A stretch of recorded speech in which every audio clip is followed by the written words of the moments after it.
باللہ من الشیطان الرجیم بسم اللہ الرحمن الرحیم۔ ہمارا آج کا ٹاپک جو ہے وہ ہے محبت، اور محبت کو صوفیزم میں کس طرح ڈیفائن کیا جا سکتا ہے۔ بنیادی طور پر جو صوفیزم میں محبت کا کانسیپٹ ہے وہ ہے کہ آپ اللہ سے لو افیئر چلاتے ہو، کہ جب آپ اس بات کے مدعی ہیں کہ آپ اللہ تعالیٰ سے محبت کرتے ہیں یا آپ اللہ کی اطاعت کرتے ہیں، تو اس کا مطلب یہ ہے کہ آپ اللہ تعالیٰ کی ذات کے ساتھ لو افیئر چلا رہے ہیں۔ تو ہم بڑی اچھی طرح اس بات سے واقف ہیں کہ لو افیئر میں کسی بھی قسم کی جو ڈس لائلٹی ہوتی ہے وہ کسی بھی طور پر قابل قبول نہیں ہے۔ جیسے کہ صوفیاء نے اور جو شریعت کی انٹرپریٹیشن کرتے ہیں علماء اکرام جو کہ علماء شریعت ہیں، وہ کہتے ہیں کہ لا الہ الا اللہ، وہ کہتے ہیں لا الہ الا اللہ، جبکہ جو صوفی ہوتا ہے وہ کہتا ہے کہ لا مقصود الا اللہ، لا مقصود الا اللہ۔ یہ صوفی کی پہلی سیڑھی ہے جب وہ سٹیپ ان کرتا ہے صوفیزم میں۔ اس کا دوسرا سٹیپ یا دوسری منزل جو اس کی ہے وہ ہے لا مطلوب الا اللہ، یعنی اللہ کے سوا کچھ مطلوب بھی نہیں ہے۔ لا مطلوب الا اللہ، یہ اس کی سیکنڈ کیٹیگری ہے۔ اور جب صوفی یہ کہتا ہے کہ لا محبوب الا اللہ، کہ اللہ کے سوا کوئی محبوب بھی نہیں ہے، تو یہ باقی ہر چیز کی نفی ہے، صرف اللہ تعالیٰ کی ذات کی طرف دھیان اور ہر وقت اس کی رضا کو حاصل کرنے کے لیے صحیح کرنا جو ہے وہ ایک صوفی کا مقصد بن جاتا ہے، مطلب بن جاتا ہے، اور اس کا محبوب ترین مشغلہ یہی ہوتا ہے کہ وہ اپنے محبوب اللہ سبحانہ تعالیٰ کی محبت میں اس طرح گرفتار ہو جائے کہ اس کو اللہ تعالیٰ کی ذات کے علاوہ کوئی محبوب چیز دنیا میں نظر نہ آئے۔ اور جو آخری چیز، آخری منزل صوفیزم کی ہے وہ ہے لا موجود الا اللہ، کہ اللہ کے سوا کچھ موجود ہی نہیں ہے، یعنی وہ اللہ تعالیٰ کی ذات کو اس قدر اس جہان کے اندر ڈیمونسٹریٹڈ پاتا ہے اور اللہ تعالیٰ کی ذات کی مینیفسٹیشن اس طرح اس کو نظر آتی ہے کہ اس کو ہر چیز، ہر امبوڈیمنٹ کے اندر، ہر پارٹیکل آف دس یونیورس کے اندر، اس کو ہر چیز کے اندر اللہ تعالیٰ کی ذات کی جو جلوہ نمائی ہے وہ نظر آتی ہے۔ تو پھر اس لیے وہ اس مقام پہ کہتا ہے کہ لا محبوب الا اللہ، لا موجود الا اللہ، کہ اللہ کے سوا کچھ موجود نہیں ہے۔ جیسے ایک بہت مشہور صوفی بزرگ حضرت علاء الدین علی احمد صابر کلیری رحمۃ اللہ علیہ اپنے زندگی کے اوائل ایام کے اندر وہ اکثر اوقات یہ نعرہ لگایا کرتے تھے کہ لا موجود الا اللہ، لا موجود الا اللہ، کہ اللہ کے سوا کچھ معبود نہیں ہے، کیونکہ وہ اللہ تعالیٰ کی ذات کے جو نظارے تھے، اللہ تعالیٰ کی ذات کی جو تجلیات تھیں، وہ اس کائنات اور اس زمین کے اندر مختلف جو چیزیں نظر آتی ہیں ان کے اندر ان کو اللہ تعالیٰ کی ذات کی جلوہ نمائی نظر آ رہی تھی۔ تو صوفیزم کو آپ اس طرح بھی ڈیفائن کر سکتے ہیں کہ صوفیاء یہ علماء ربانی ہوتے ہیں، ان کو اللہ تعالیٰ کی ذات کا جو وجود ہے، جو ذات کا وجود یہاں پہ اس ہماری دنیا کے اندر اور پوری کائنات کے اندر موجود ہے، وہ اس کو دیکھ رہے ہوتے ہیں۔ جبکہ جو علماء شریعت ہیں بلا شبہ یہ بہت مکرم ہیں، بہت ان کا ایک معیار ہے، ایک مقام ہے، اس کو کسی طرح سے بھی جھٹلایا نہیں جا سکتا۔ یہ شریعت کے علماء ہوتے ہیں اور ان کی کیٹیگریز ہیں، ان کی اہمیت، ان کی افادیت امت مسلمہ کے لیے کسی بھی طرح اس کو سیکنڈ نہیں کیا جا سکتا۔ مگر جو میں ان کی مثال کچھ آپ کو اس طرح دے دیتا ہوں کہ جب ایک آدمی ہے وہ یہ کہتا ہے کہ میٹھا کیا ہوتا ہے یا مٹھاس کیا ہوتی ہے، تو اگر وہ ساری عمر بھی میٹھا میٹھا میٹھا یا مٹھاس کا ذکر کرتا رہے گا تو یہ ایک ایبسٹریکٹ آئیڈیا ہے۔ مٹھاس یا میٹھا ایک ایبسٹریکٹ آئیڈیا ہے۔ جب تک وہ میٹھے کو in the true sense of the word اس کو دیکھ نہیں لیتا یا اس کو چکھ نہیں لیتا، تب تک وہ میٹھے کو سمجھ نہیں سکتا، نہ میٹھے کی انڈرسٹینڈنگ اسے آ سکتی ہے کہ میٹھا کس طرح کا ٹیسٹ ہوتا ہے یا میٹھے کے کیا اثرات انسانی زندگی کے اوپر، انسان کے جسم کے اوپر کیا اثرات مرتب ہوتے ہیں۔ تو جب تک وہ میٹھے کو چکھ نہیں لے گا، بائنہ ہی کہ جو صوفی ہوتے ہیں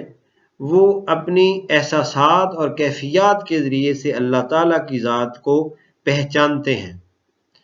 اور پہچان کر وہ اللہ تعالیٰ کی ذات کے متعلق جو ان کا ادراک ہوتا ہے، اور وہ ادراک بھی اللہ تعالیٰ کی طرف سے ہی عطا ہوتا ہے، وہ اللہ تعالیٰ کی دی ہوئی توفیق ہوتی ہے جس سے وہ سمجھ سکتے ہیں، کیونکہ یہ کتابی علم نہیں ہے، یہ پیورلی ایک کیفیاتی علم ہے، ایک احساساتی علم ہے، جس کو اور ہم اچھی طرح سے جانتے ہیں کہ کسی بھی بندے کے جذبات کسی دوسرے شخص سے نہیں مل رہے ہوتے، اس کے جذبات احساسات جو ہیں ایک بندے کے دوسرے سے نہیں مل رہے ہوتے اور دوسرے کے تیسرے سے نہیں مل سکتے، اور اعلیٰ ھذا قیاس۔ تو بات اصل میں یہ ہے کہ صوفی جو ہوتا ہے وہ اللہ تعالیٰ کی ذات کو پہچاننے کے لیے اس کی ذات کی طرف گامزن ہوتا ہے، وہ وجود کا علم جو ہوتا ہے اس کا متلاشی ہوتا ہے۔ جیسے آپ یہ کہہ لیں کہ اللہ تعالیٰ کی ذات نے جیسے سورہ نور آیت نمبر 35 کے اندر ایک بات ڈکلیئر کی ہے کہ اللہ نور السماوات و ما فی الارض، کہ اللہ زمین و آسمان کا نور ہے، اور اسی آیت کے اندر آگے جا کر اللہ تعالیٰ کی ذات ایک فقرہ یہ بھی ڈکلیئر کرتی ہے کہ ہم جسے چاہتے ہیں اپنے نور کا رستہ بتاتے ہیں۔ تو جیسے وحدت الوجود سے کے مکتبہ فکر سے جو صوفیہ تعلق رکھتے ہیں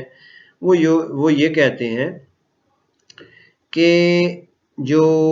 قرآن مجید کے اندر آیت ہے بسم اللہ الرحمن الرحیم هو الاول والآخر والظاہر والباطن،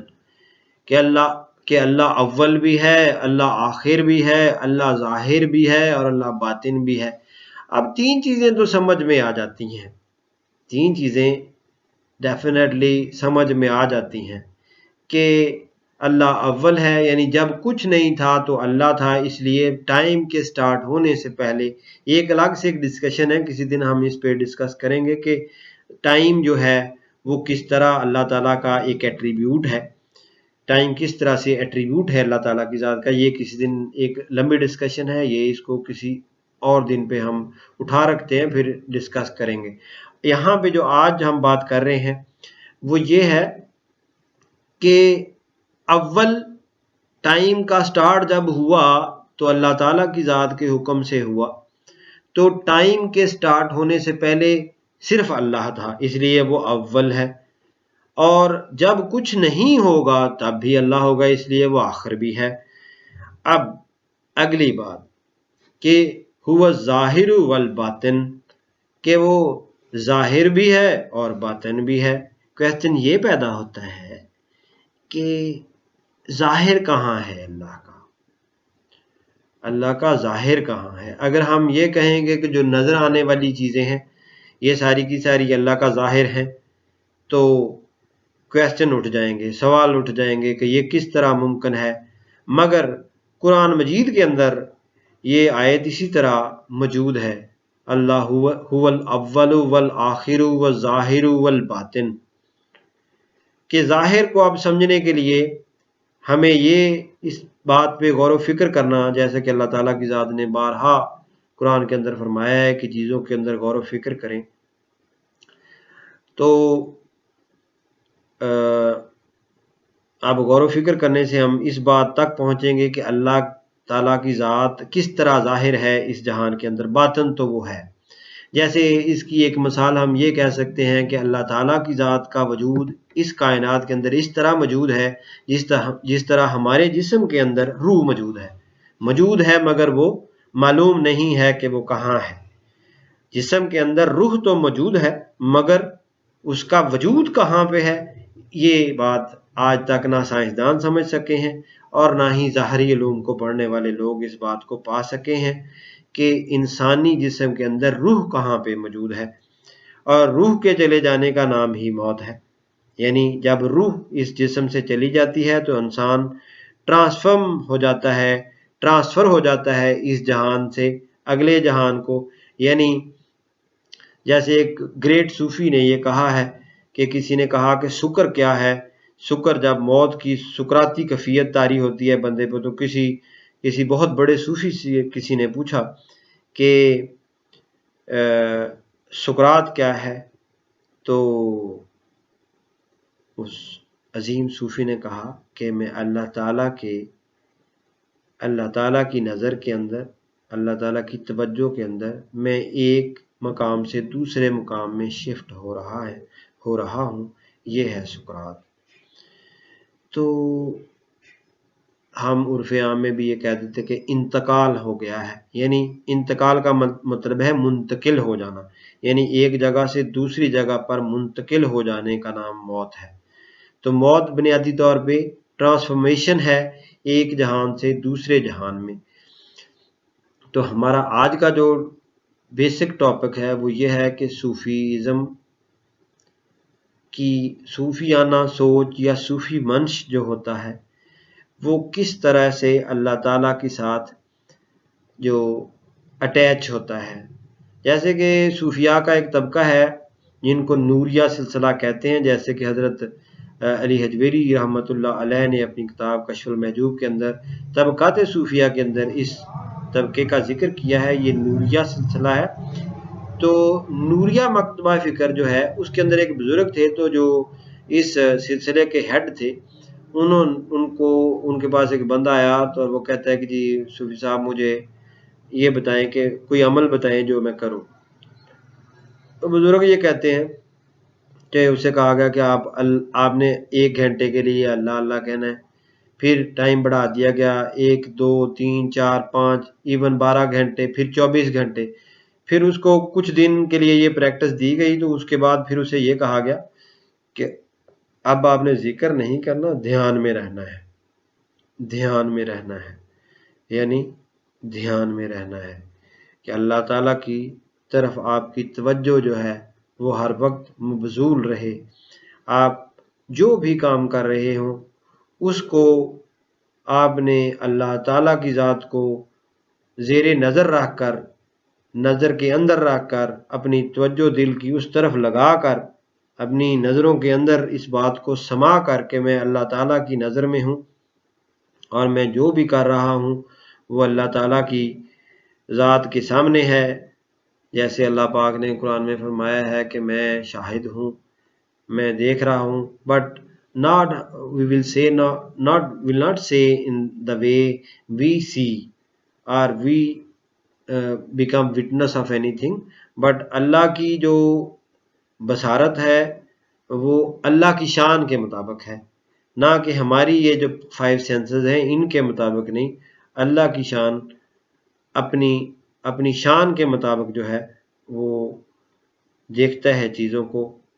تو اس لحاظ سے صوفی جو ہوتا ہے وہ پھر اللہ کے دھیان میں رہتا ہے ہر وقت، اور وہ اس دھیان میں رہتے ہوئے اپنے تمام اعمال جو ہے وہ کر رہا ہوتا ہے۔ تو to some up we can say کہ صوفی جو ہوتا ہے وہ اللہ تعالیٰ کے وجود کا علم کا طالب علم ہوتا ہے، اللہ کی ذات کے، جو اللہ تعالیٰ کی جو ذات ہے اس کے وجود کا جو علم ہے اس علم کا طالب علم ہوتا ہے۔ کیونکہ ایک یہ بھی بات ہے کہ تھوڑا سا آپ اسے سمجھنے کی کوشش کریں گے کہ ایک ہے لفظ اللہ،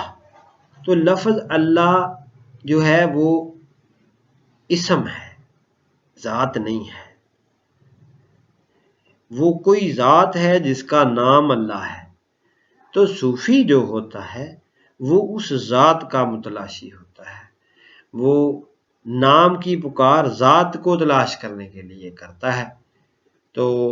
انشاءاللہ ہم اس سلسلے کو کنٹینیو رکھیں گے اور اپنی باتیں آپ سے شیئر کیا کریں گے انشاءاللہ، اور اس میں کمپلیٹلی ہمارا جو مقصد ہے وہ یہ ہے کہ اللہ تعالیٰ نے جو توفیق عطا فرما رکھی ہے اس توفیق کو اس انداز سے بیان کیا جائے کہ زیادہ سے زیادہ لوگ اللہ تعالیٰ کی طرف، اللہ تعالیٰ کی ذات کی طرف متوجہ ہو جائیں، کیونکہ اللہ تعالیٰ کی ذات نے قرآن میں فرمایا ہے سَنَفْرُغُ لَكُمْ أَيُّهَ الثَّقَلَانِ کہ اے جن و انس کے گروہو ہم تمہاری طرف متوجہ ہوئے ہی جاتے ہیں۔ تو اللہ تعالیٰ کی ذات اپنی شان کے مطابق ہماری طرف متوجہ ہے، مگر ہماری یہ بدقسمتی ہے کہ اگر ہم اس توجہ میں ہونے کے باوجود اللہ تعالیٰ کی توجہ سے غافل ہیں، تو میرا